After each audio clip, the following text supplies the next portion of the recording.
I was just at an amazing breakout session led by Resist US-led Wars, and if your sessions were anything like mine, I'm sure you just wanted a whole other hour for your particular topic.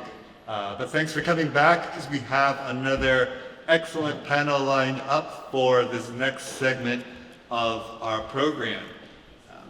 Before I introduce our moderator, a couple of things. Coming out of the faith breakout room, there's been a request for extra, if you're a faith leader and want to sign on to the faith leader statement that was read this morning by Benny and Kathy from up here, please see Sean, our organizer, and he can connect you to get that letter signed. Well, my name is Chang.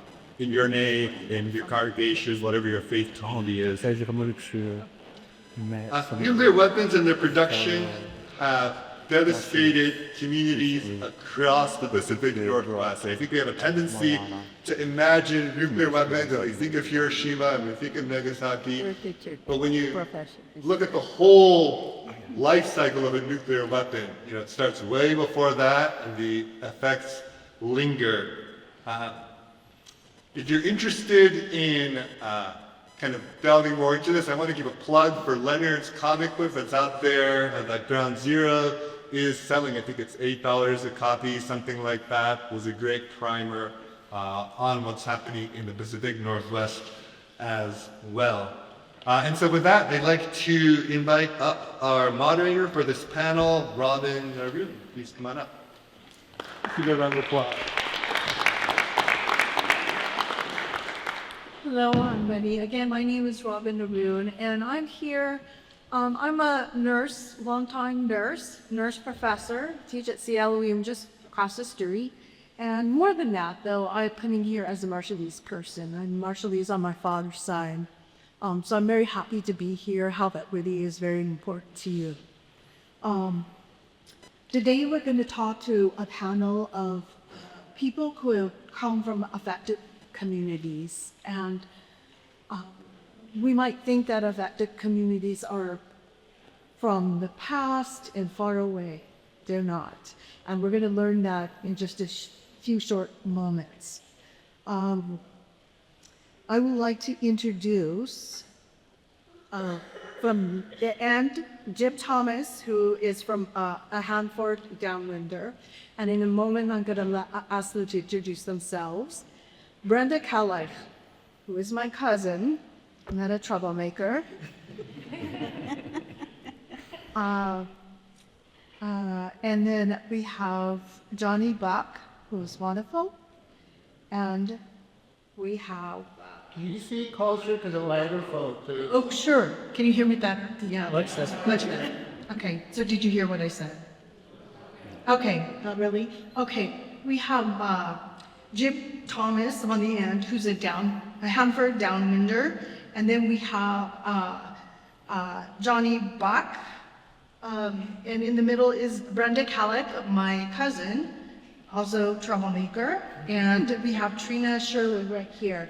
And I'd like to ask for each of you to go down the row and introduce yourself and tell us a little bit about why you are here at this conference.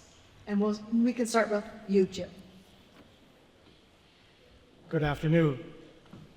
I began advocating for nuclear disarmament as a member of the Bethlehem Peace Pilgrimage. I was one of 20 pilgrims who walked 6,700 miles across the United States and 9 other countries in 1982 and 1983. After the walk, I returned to Spokane and spent the next 3 decades investigating the Hanford Plutonium Factory in south central Washington State. I helped shape the Hanford Health Information Network and worked for the Hanford Downwinder plaintiffs. It wasn't until 1997 that I realized that I too was a downwinder, when the National Cancer Institute released its reconstruction of radiation doses from iodine-131 from the Nevada test site. I was born in Great Falls, Montana. and one of the adjoining counties received the highest iodine fallout in the country. In 1959, my family moved to Eastern Washington, and I occasionally swam in the Columbia River downstream from Hanford. Rather than describe my family's plight or that of other downwinders, I want to share what I found in reviewing hundreds of thousands of pages of Hanford-related documents that I obtained using the Freedom of Information Act. I've donated about 40 boxes of these documents to the Wanapum Heritage Center. Hanford officials knew of the dangers of radiation releases before operations began in 1944. They knew radioactive iodine posed a hazard and that the primary exposure pathway was through milk from cows grazing on contaminated pasture. They did not tell the public anything.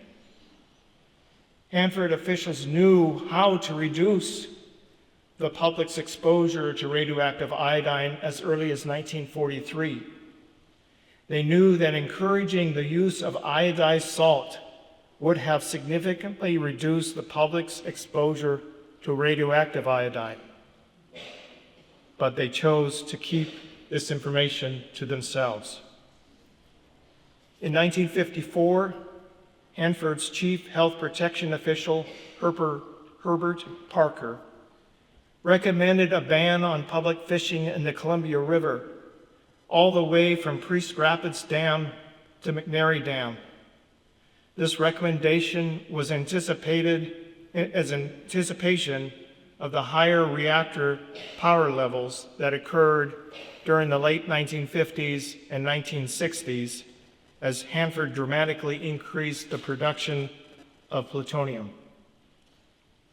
Even though the contamination levels in this stretch of the Columbia exceeded safety levels, the ban on public fishing was never implemented, nor was the public warned of the danger.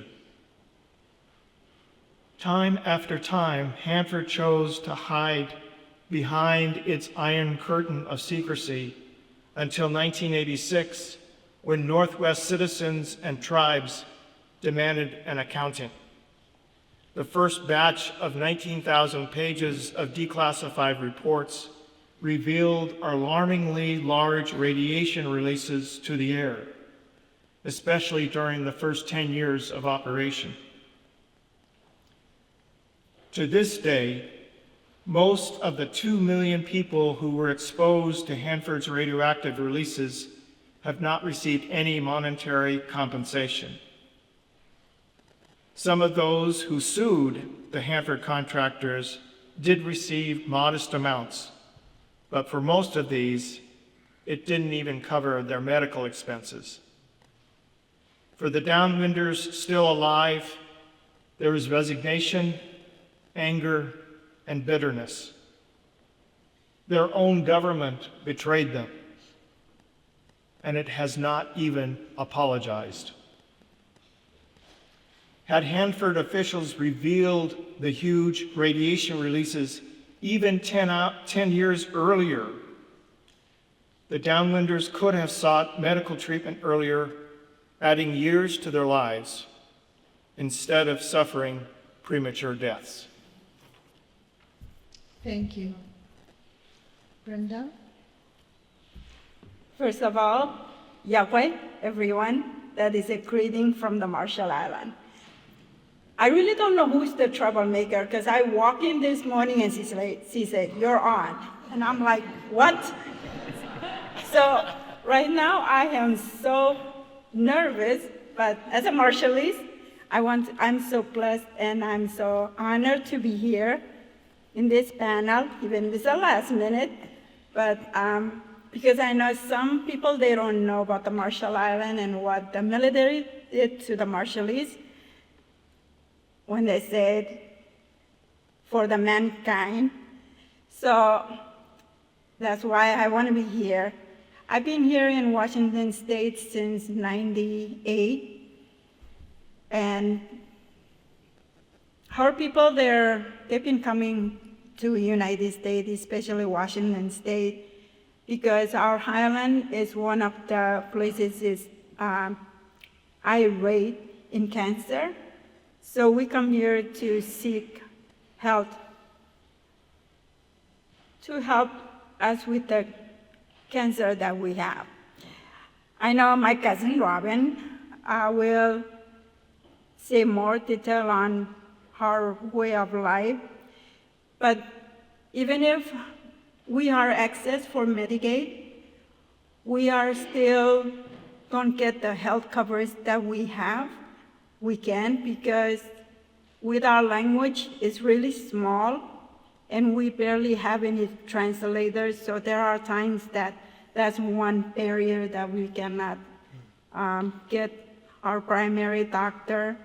And not only that, but it's, back in the island, it's really different. When you go to the hospital, you go to the hospital and you wait until there's an available doctor, and then the doctor will see you. We do not have primary that we normally go see them. Unless you're really sick, then you go to the emergency room. So with that, we're still teaching our people how to do it here, which is different from the island. So as a Marshallese, I'm happy to be here and to share our story with all of you. Eal chikuk, seek mastukin, lachen when I'm on wat landen me janoi, neswa nexalam, quasqua, neswa yachayach, so waunesipa, pnappa, on a pine. So my name is Johnny Buck, and I guess thinking about the question of like why am I here is because I'm Wanapum, and my elders were forced removed for the establishment of the Manhattan Project, and it came in. But I'm also an activist and organizer and tribal scholar, and but I think first and foremost I'll start as being a Wanapum and growing up with elders who were forced removed from their homes in a very short amount of time. And the nuclear legacy is a nuclear legacy of harms done to my community. We face the worst health disparities in the nation. We don't know what we die from part of the time when it says cancer, and also the effects on our culture. So the rivers and the land where subsistence living were very vital and important to us. So those generational consequences of so much substantial loss holistically is the legacy that I carry of being a Wanapum, and that legacy of wisdom, but also grief of so much loss. So there is an opportunity for healing, which brings me to my activism and organizing, and from establishing a national nonprofit called the Native Youth Leadership Alliance, a Washington State initiative called the BIPOC Health Careers Ecosystem, where I met Robin, and being on the founding steering committee of Front and Centered, which is a statewide coalition for environmental justice, just transition, and climate justice. But also, I may forget some organizations that I founded, but the most recent is, and my friend knows that for a fact, I can never remember everything because there's so much that I'm passionate about and to support my communities in. But what brought me here today, and I didn't ever expect to be here and organizing in nuclear justice recently, was Holly Barker and Sasha Wellen from the University of Washington, and being convened along with some Marshallese and the Yakama Nation and the Wanapum who have been affected by nuclear injustices. And I think we we look forward to continuing our partnership building, and we found alignment that we have similarities. We face a lot of health disparities. But most recently, I guess now I'm remembering, I had helped found a healthcare startup called the Harriet Tubman Center for Health and Freedom. And I think that what brings me to support the Marshallese, the Aqua Nation, and the Wanapum to establish community-centered healthcare that we need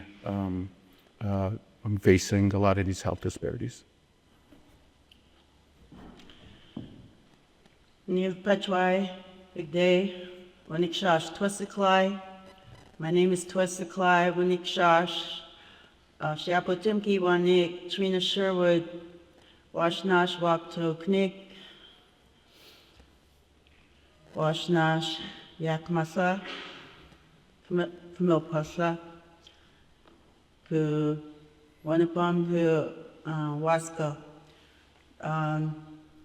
I am from the Yakama Nation.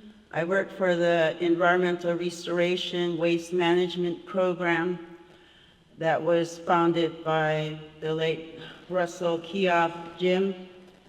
He was instrumental in keeping our ceded lands from being the national repository for high-level waste. And he was my mentor. He had a lot of belief in me that I could speak up for the resources and be the voice of all the living things for our people of over 11,000 members of Yakama Nation and surrounding communities. I don't speak just for Yakama Nation. I care about all human beings and all of our living things from the ground, from the water. And I've been down to Hanford. I work as a cultural specialist. I'm a tribal monitor. I speak up for the resources when there are cleanup activities in the project areas out on site. I've been to surveys. I've walked the land along the river of Hanford, the Columbia River in Chihuahua. I've been on the landscapes of Nikshai, Gable Mountain, Lalik, Rattlesnake Mountain, Impnum, the Umtanum Ridge, and Saddle Mountain. All of these places, these place names I just mentioned, it's a cultural landscape that has been affected with the Manhattan Project that condemned this land because it was deemed appropriate because of the electricity and because of the proximity to Columbia River to cool down the nuclear reactors. And what they left behind can never be cleaned up. I've been out there. I've seen the Erdif, the big old hole in the ground where they put nuclear reactors. They haul them there from this side of the world. And it's devastating to see that. In the beginning, when I first started working out there, it was a great humbleness that I felt to be able to set footsteps where my ancestors used to roam at one time, where they had fishing villages, camping areas, where they utilized these areas to gather their sacred foods in our usual and accustomed areas, and resources for weaving of your baskets, making of your tule mats, things that are vital to our way of life, our cultural way of life. These are the things that bring me here today.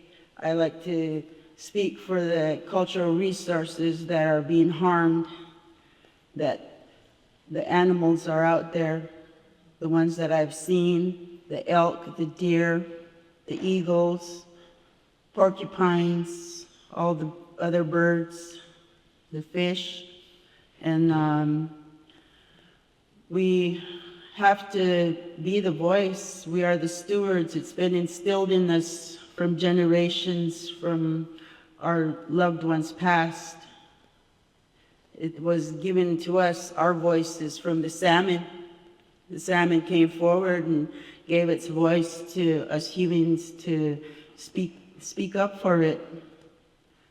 And it's so awesome that a salmon can go clear out to the ocean, be out there for years and come back to its birthplace. That's why we honor the salmon, and it's springtime, and they're coming. And I worry, is that salmon going to be safe to consume for me and my family, my relatives? We'll be feasting on our sacred foods this Sunday and the next. These come from the ground. Has this radiation affected our foods? All these resources, some of them are in the ground, some grow above the ground that we collect, and our medicines that are real vital. We don't want to go over the counter and get prescription medications. We want to try to take care of ourselves in a better way, like our ancestors used to. And I wanted to let you know that cancer has touched my family's life. My brother was the chief of where I worship down at Rock Creek Longhouse along the Columbia River. And he developed stomach cancer. And also my aunt, my cousins. This cancer is a killer, and all of my cousins that should be the elders of today in my longhouse, they're all gone due to this illness, amongst other illnesses, health disparity. And I just want to thank each and every one of you for listening today, and I hope that maybe something I projected will be in your heart to take away from our talk today. Thank you.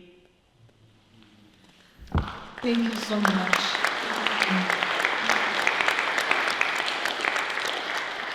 Thank you, panel, for sharing where you're from and why you're here. My first question for you that I'd like to present to you, and you can answer it in any order you wish, is what is the generational impact of nuclear weapons production, testing, and radiation exposure in your community?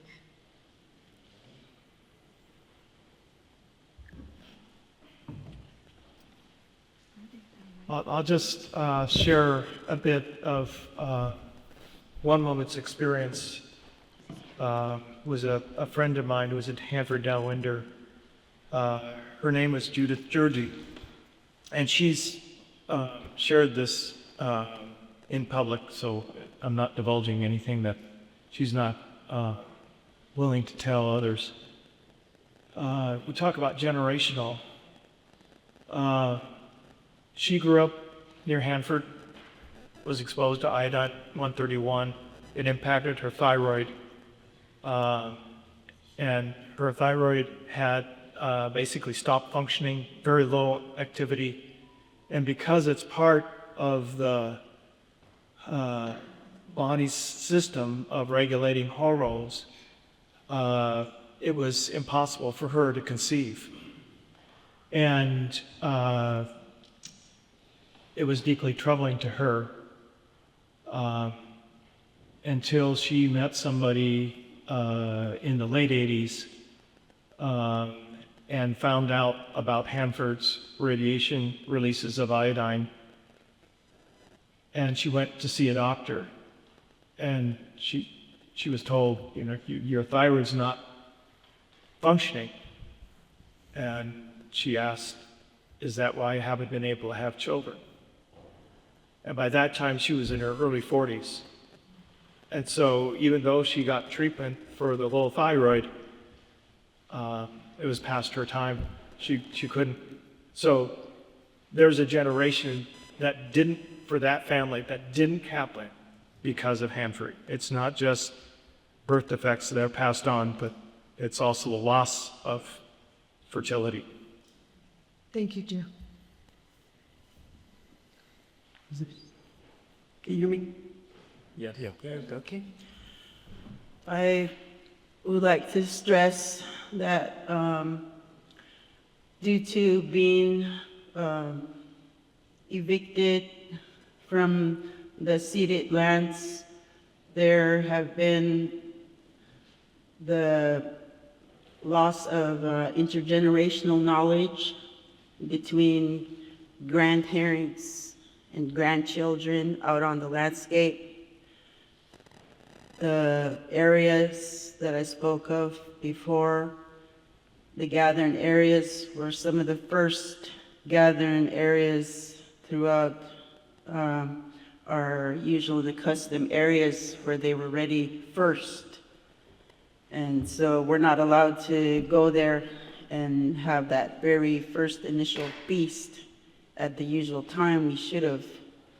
And then without having our access, we're denied to take the children out to be on the landscape to learn place names, burial sites, to do the vision quests that were once done by the males out on the landscape. All of these, what you call rites of passage, are no longer practiced in the various areas where they would have been able to find their cultural identity and pass that on to their children and to their grandchildren and so forth for those yet unborn. That is something that's vital to our communities so that our children are learning progressive. They pass their, they do their first food ceremony. They either get their first salmon, their first deer, which some of them, due to historical trauma, it hasn't occurred in some families. They don't have that cultural tie. A lot of it is missing in some families, and there's a lot of despair and a lot of harm in the communities because they're suffering that traumatic loss of their cultural identity, and then they seek other ways out, such as drug and alcohol abuse, and other poor choices that they may have not made if they would have grown up culturally. And we want to have our children grow up proud about being a native, about knowing how to do things with their hands daily, and do the weaving, beading, gathering the foods, processing the foods. And some of this has gone away to where we have our tribal school on the reservation, and yet some of those children have never stepped foot out in the mountains into our closed area. They've never gathered one root, and they're like in high school, and they don't know, they don't own a regalia, they don't own a wing dress or a ribbon shirt or moccasins. And the tribal school is trying to fill that gap a little bit and teach them some, but it has to come from home. And some of them don't have that at home because those parents didn't learn, and so on and so forth. Thank you. Go ahead. Go. Okay. Let me see. Oh, I forgot to mention one organization I'm a part of. A shout out to Students for Nuclear Justice at the University of Washington, a newly formed group. Let me see. So just growing up with my elders who were just kids, when they were forced removed from what is now the Hanford National Monument. And the Wanapum tribe or nation at Priest Rapids now, because they moved upriver and upwind from their old homelands there. That's where I grew up. And growing up with those elders and telling the stories of what they experienced was very traumatic. And since then, as a young person, I was part of a NAGPRA project where we were receiving human remains back, and I didn't know what was happening. All I knew was I was going to be working with elders to repatriate. And they taught us the ceremonies to do it. And but it was heart-wrenching and heartbreaking, which I had to contain and restrain from crying to repatriate all of those truckloads and boxes full of human remains of my ancestors and funerary objects and artifacts. I didn't know all of that history. It also was part of archaeological research teams doing mitigation work out there. And they suited us up with the whole suit. You know, it looks like a spacesuit or whatever, and you do the whole like booty things, and you carry around that tachometer, you know, literally. And you know, it's very traumatic after experiencing and reflecting on it. And I think I remember walking out there in a place called what we say Shiapo, or the white man calls the Little Sahara. It's a very large desert place with a lot of sand dunes. And we're walking across it in 100-degree weather.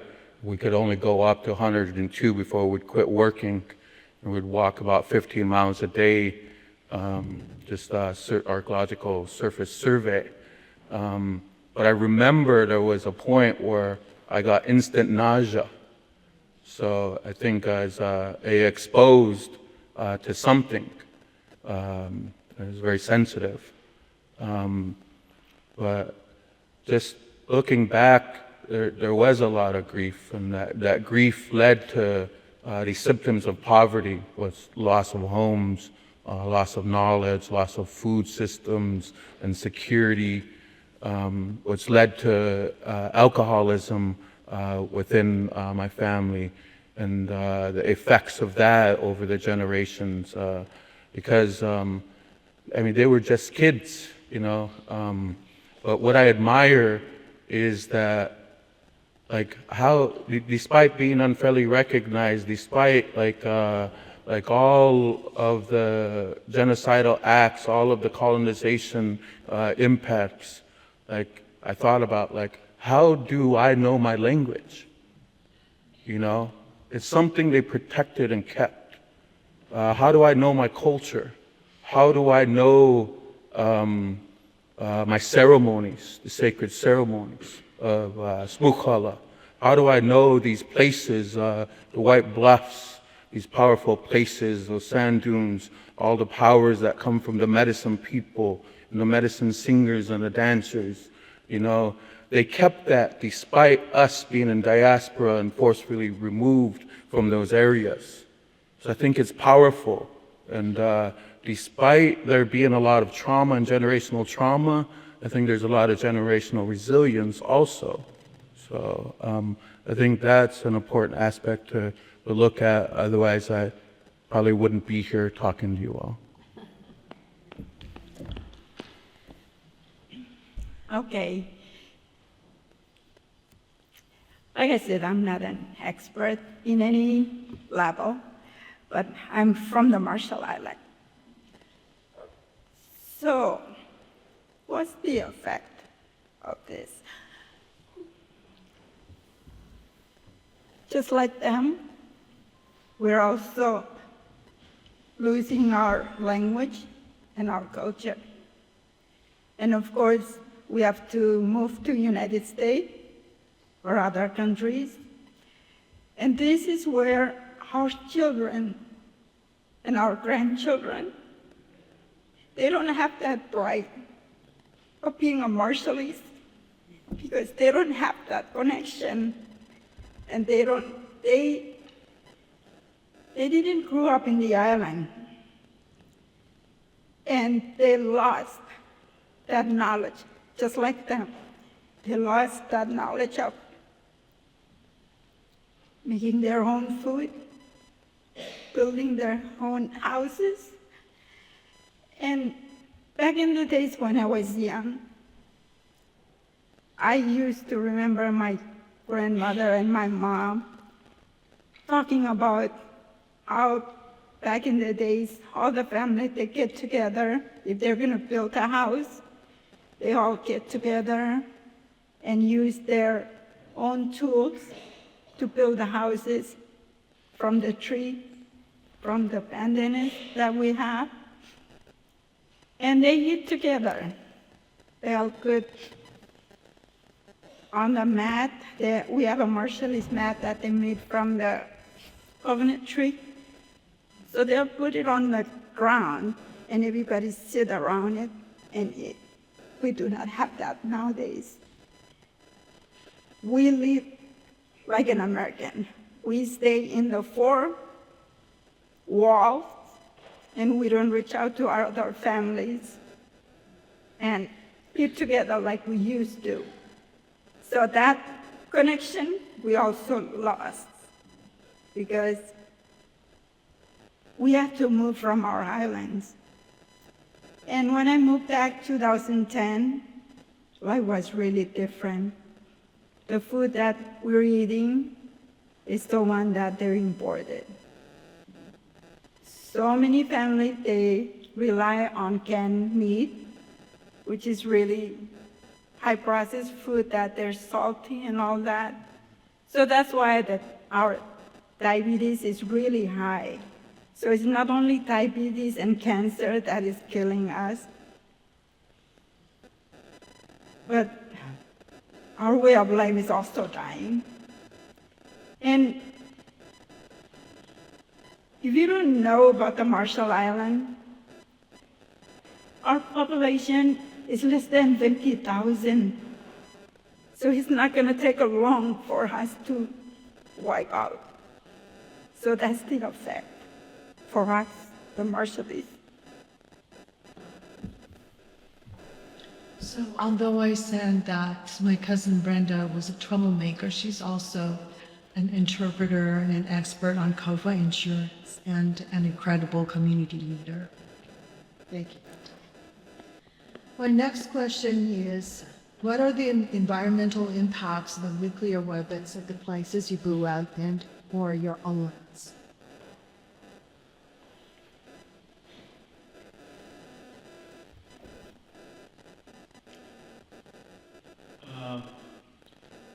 Hanford is still contaminated. Hanford will be contaminated. The half-life of plutonium is 24,000 years. It takes at least 10 half-lives for it to become even remotely safe. That's 240,000 years. Homo sapiens has walked the face of the earth for about 250,000 years. Project that into the future. How do we keep people safe from Hanford's wastes? The current government is trying to change the classification of the waste so then it doesn't have to clean it all up. I remember my friend Bob Alvarez speaking at Hanford in 1986, and he said, "You have to be real about this. Hanford is a national sacrifice zone. There's no cleaning it up. And the loss to the Native Americans is immeasurable. They can speak to that better than I. These are the effects that will be with us even if we escape the nuclear war.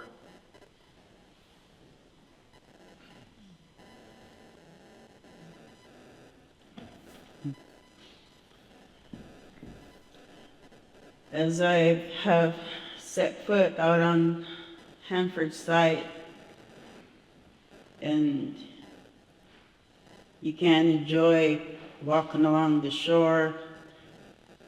There's black hoses crisscrossing throughout. There's wells, thousands of wells out there, and they keep putting in new ones.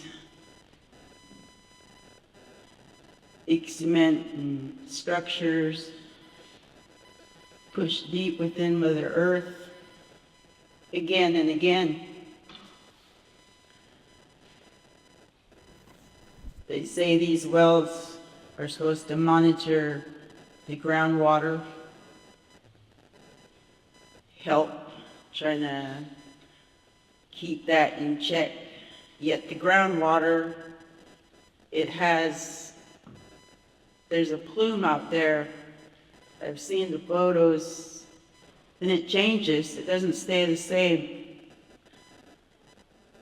And it affects everything. We all live because of water. We are part water. And seeing all these wells, seeing the borrow pits that they'll never give back to, I have, a lot of hurt when I go out there and I see these big gaping holes in the landscape that can never be returned to its original state. All of the Vista projects, the EPA, the power line, transmission lines going near to their waste treatment plant. They take away a building and say, oh, we're reducing our footprint. And they rebuild again. Oh, there's another project coming that we have to build another building to take care of the waste.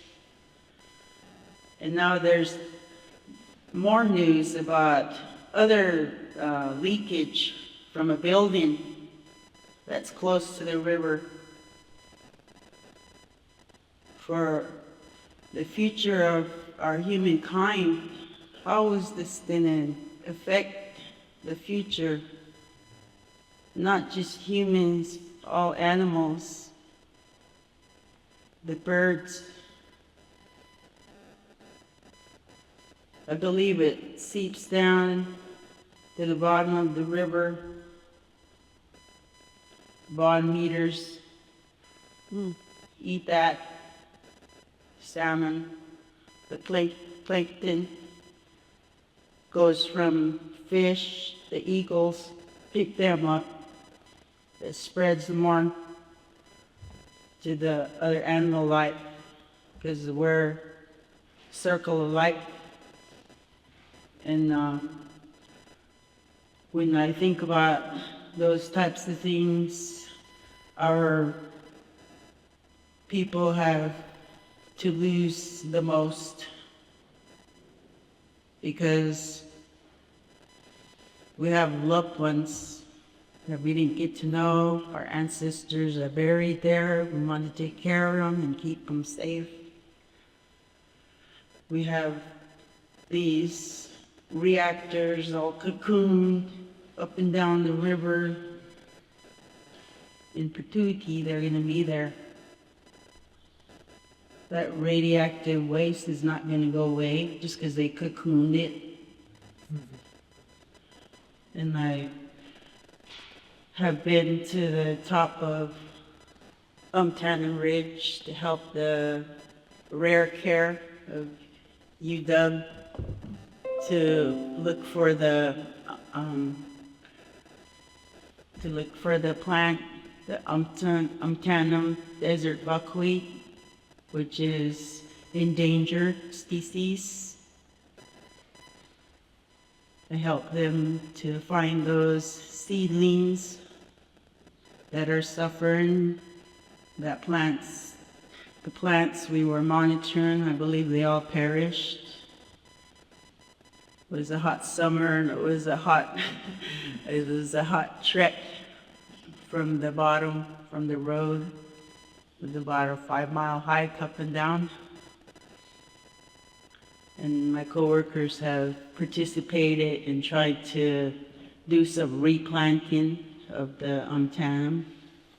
And now they're trying to make some shade structures to try to help the plant, which I don't know how those are doing.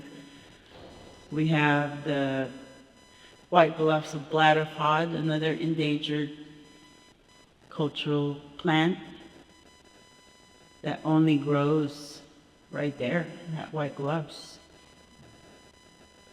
And there's a lot of campsites and a lot of artifacts that are endangered because people like to recreate and they go on the other side of the river to the White Bluffs boat launch because they want to be out on, near the river and fish, and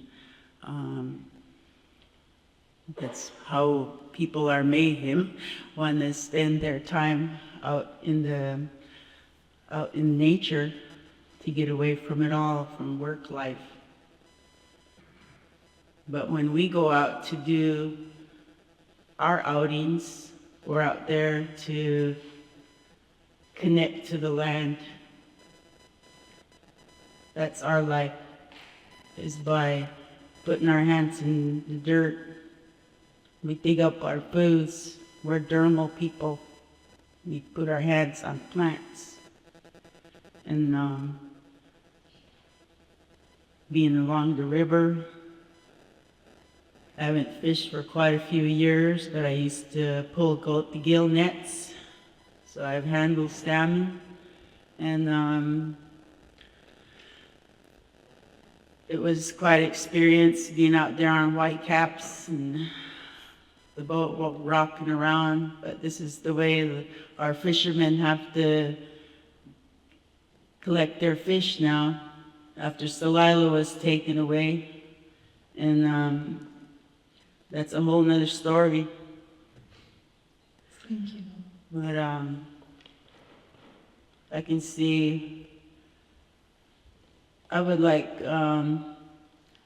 to mention before we go any further an acknowledgement of the city that was named after Chief Siaf, and a land acknowledgement for Duwamish people and all the other coastal people that used to be right there where this church sits. And I think that if you could envision where we come from, where that land sits and how it could have looked without development, in a natural state, in a pristine way, unbothered, no one poking around. I have some of those areas in my closed area where we can find peace up there, but we can't.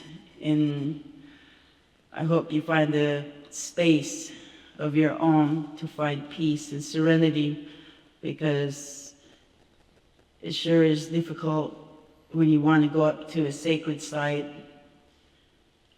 and there's a meteorological equipment and tower way sitting on top, along with other infrastructure sitting in the way from your serenity, from your spiritual being, when you're trying to connect with your Creator and pray. Thank you, Ms. Trina. In the interest of time, I'm wondering if I can ask each of you to answer our third question, so we have a little time for the panel, for the audience to ask you, the panel, any questions. My third question, if you could answer it in just like one sentence, 2 sentences, is what do you want people here to know about your community and communities that have survived radiation exposure? I want people to know that we never consented to be test subjects. I want people to recognize that nuclear colonialism continues to violate our sovereignty and health. And justice means more than cleanup. It means restoration of land, language, and ceremony. It means investment in indigenous healthcare, environmental stewardship, and intergenerational healing. It means truth-telling, resource sharing, and decision-making power in every conversation about the nuclear legacy and its future. Justice is the return of what was stolen and the honoring of what still survives. Thank you, John. And what I want you to take from this is, as for the Marshallese, like I said, it's small population, so translation is really hard to find when we come to look for health care. So wherever you have connection with, to let us translate for our relatives, whether we're not certified, as according to how it is done. Because nobody can certify us to speak Marshallese. It's our own language and a small one. So that's what I want you to take from this. I've devoted most of my adult life to finding the secrets about Hanford that have been suppressed. I've made some progress, but there are a lot of questions, a lot of things unknown still about Hanford and nuclear weapons development and production. And I hope that some of you will continue that effort to find the truth about nuclear weapons, especially at Hanford.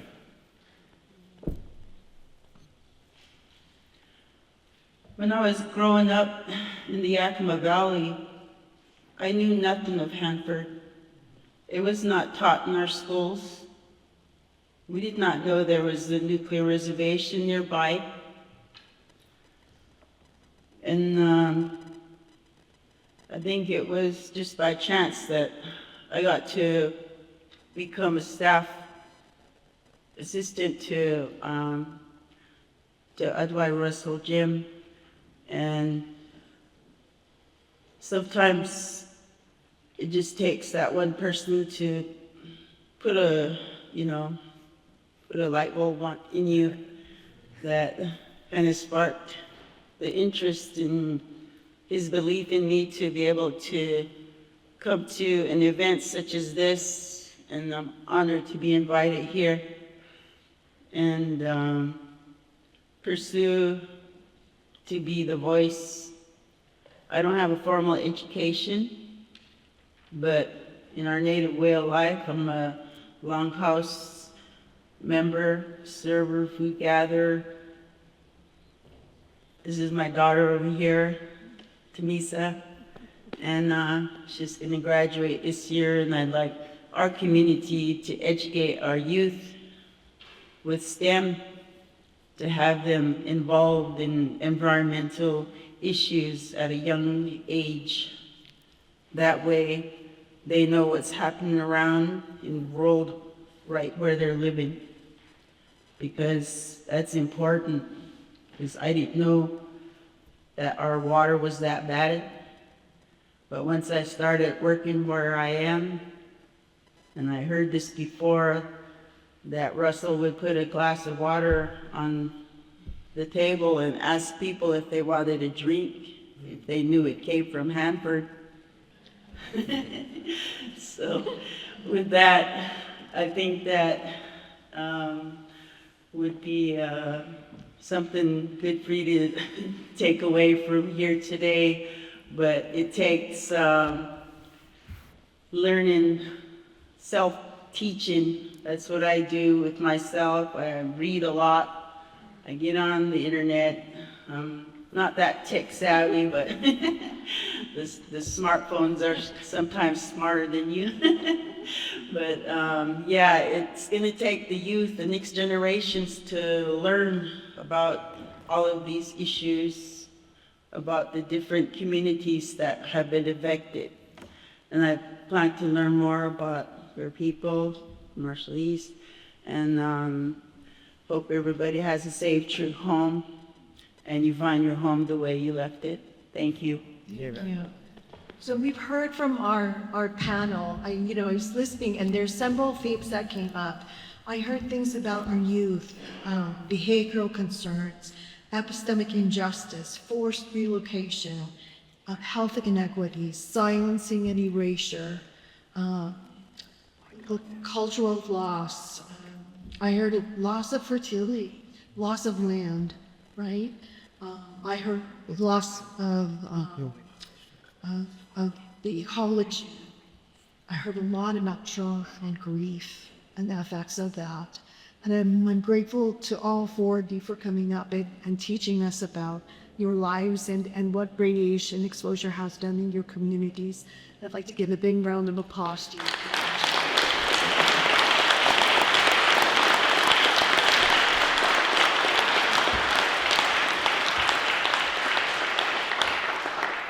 Sean, do we have time for any audience questions? 15? Yeah. Okay, cool. What questions does our audience have for folks? Go ahead. As a category, the debate picture neurovaccines are all the web acto. Could you hear that? You might do that. As affected communities, what kind of interventions would you like to see the audience come up with moving forward? And thank you for your question. I will say tomorrow, the second day of the conference, is about that. But what would you like the audience to work on to help affected communities? Didn't I phrase it right? These are movements. Some of you get it all that look like.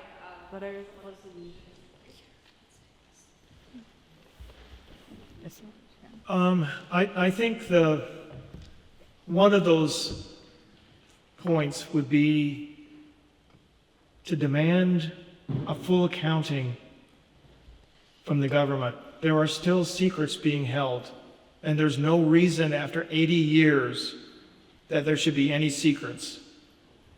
The other would be for us to take this lived experience and to honor it just like the Hibakusha in Japan, and to commit ourselves to disarmament and peace.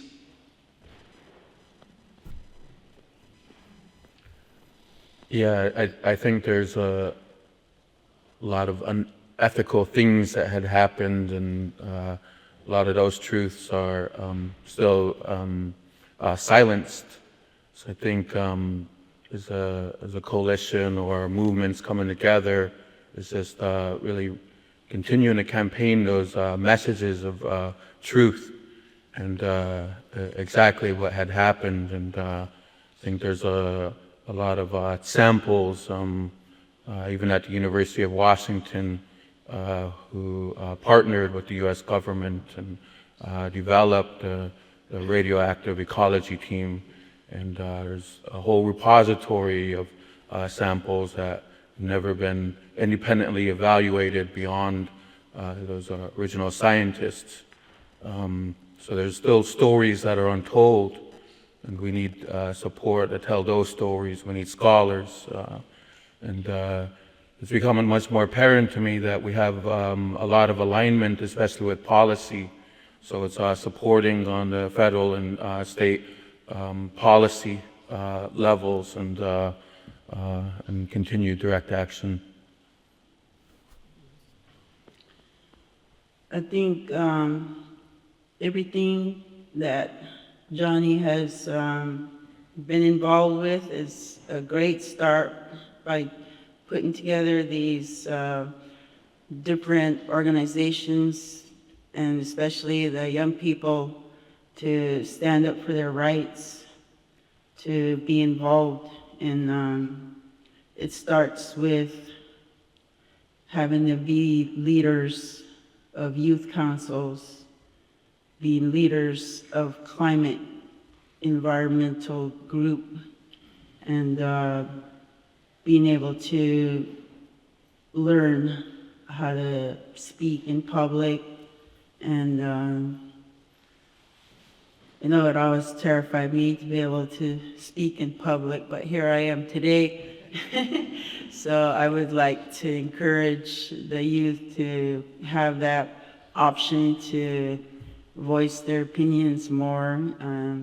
We need to have the federal government be accountable because of their trust responsibility to the tribal nations.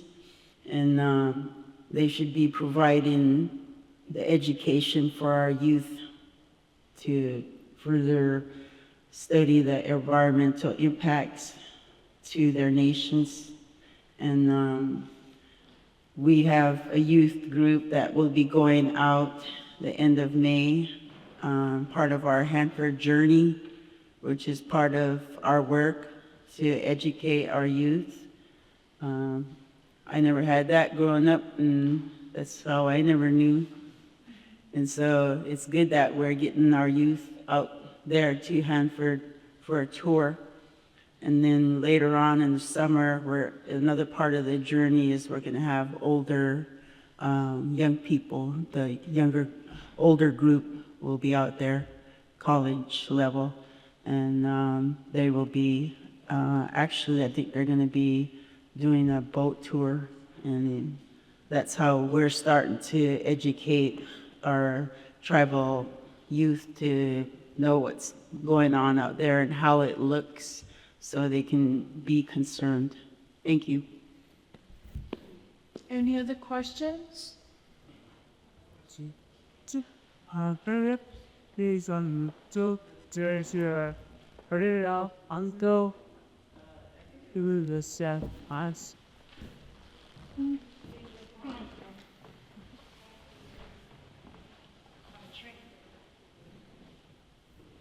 I think it was in the Seattle Times I read that our state senators were involved with what looked like a development in the Hanford region. Years ago, I interviewed Ellsberg in Hawaii when they were testing in the Pacific region, and so I paid attention. Do you know about the possible development? Because I read it in the newspaper. I do remember a story a number of months ago about one of these new modular reactors at Hanford. One of the things that Bill Gates has invested in is new modular reactors that are smaller and have a different technology than a big commercial boiling water reactor like the Whoops 2 plant that's also on the Hanford Reservation. This is unproven technology. The U.S. government, the Atomic Energy Commission, devoted quite a bit of study back in the 50s and 60s to different reactor designs. The ones that they are currently pursuing have a different makeup of their reactor fuel that will be incompatible with a national repository for this waste. It's also less efficient at burning the uranium. So actually per unit of power produced in these smaller reactors, it actually creates more waste than a boiling water reactor.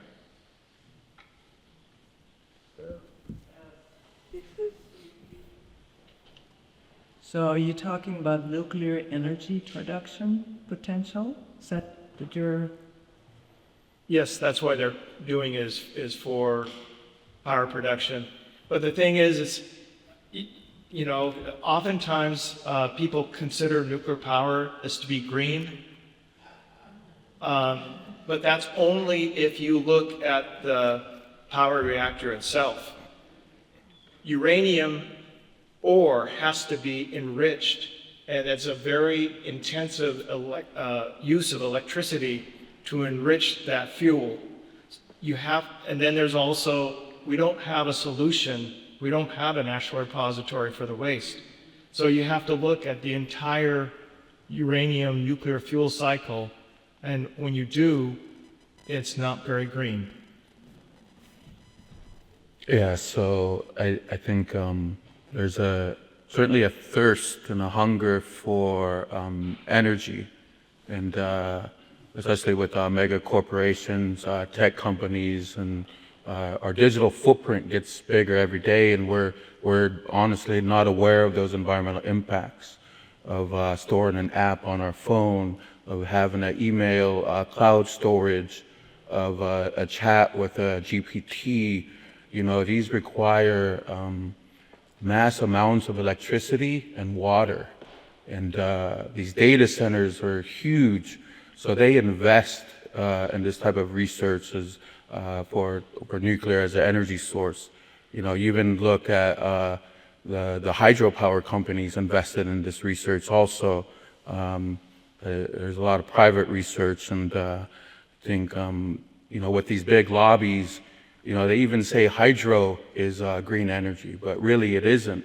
It was only through the lobby that they made it defined as green renewable energy.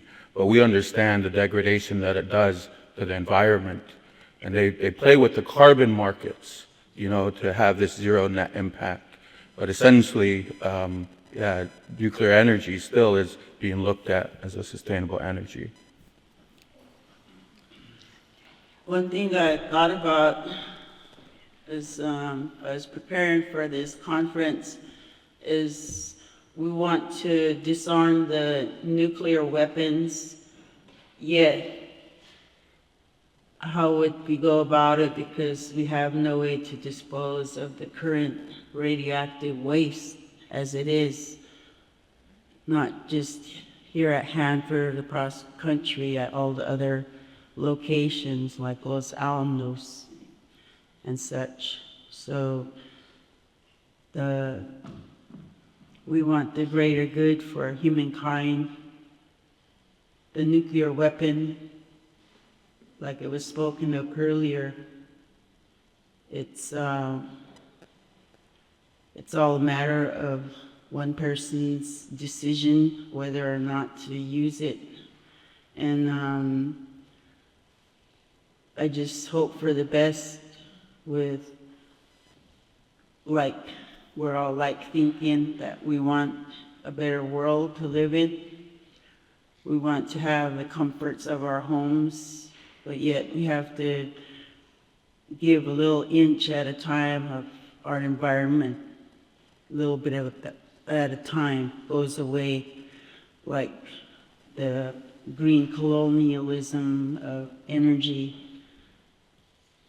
taking away our food sovereignty by building these solar farms, as they call them, on landscapes. And I've seen some of those, and they're blinding as you're driving by. I've had to deal with the wind farms, as I used to take my family down to our longhouse at Rock Rick. I didn't know what they were doing at the beginning. They had 3 tiny little windmills up on top. And used to drive by as a young person and look at those. But eventually it ballooned. Pretty soon, start seeing them coming up on Washington side, on Oregon side. And then at nighttime, blinking, red, all of that. All of those tops where I used to travel down to the Longhouse those are my gathering sites of my ancestors. My mother told me she used to ride her horse with her sisters up there to gather roots. And that isn't there, those places aren't there anymore. And I went gathering with my family that one year for our feast, and we had to stand right below, we had to gather right below the wind farm and listen to that sound. I'll never forget that sound in my head, because it's supposed to be something spiritual. You're supposed to have good feelings when you go and gather things for your people. I don't like to go to that gathering place anymore because of the wind farm. And it's not something I want my daughter to have to experience either. So, and now with everything else that's happening with the nuclear industry, they wanted to put a small modular reactor on Hanford site. Like was mentioned, the waste, you know, there's repercussions, the waste product, all the byproducts that come from that. What are they going to do with that? So there's still a lot of solids waste out there too at Hanford. Everybody heard of the tunnel collapse? Railroad cars, the suits that they use to try to take care of the waste have to be put somewhere, and they're buried along, and they want to grout everything too over there. That's their answer, grout. Trina, thank you so much for sharing with us the ecological effects of all that's going on and what can potentially happen with so-called green energy. And I'd like to, I know Chip had to leave for another appointment, so I'd like to thank Jim, Brenda, Johnny, and Trina for everything they've taught us today.